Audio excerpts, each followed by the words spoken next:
Welcome to the Salmon Runs YouTube. Enjoy the video. You start by confirming prerequisites, a language runtime and a text editor. This matters because the prompt runs code, not editors. Once done, open Command Prompt and change directory to your project using CD. That ensures you operate in the right folder.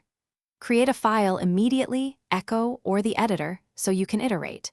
You will save time by running small examples now, because quick feedback from the prompt teaches syntax and behavior faster than long theorizing. You write a minimal program and run it immediately so you can inspect results. This is the core loop. When you execute Python program, Py or Node app, JS, read errors, they point to lines and types of issues. That is why you run early and often. Use flags for more detail and redirect output when comparing runs. Once you see an error, reproduce it. Add print statements or use an interactive REPL to step through behavior. This is how you form reliable fixes. You wrap up by committing small, tested changes. Version control preserves working states and helps isolate regressions.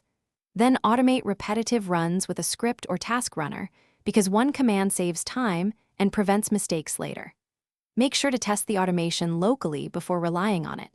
If something breaks, first verify path and the runtime version.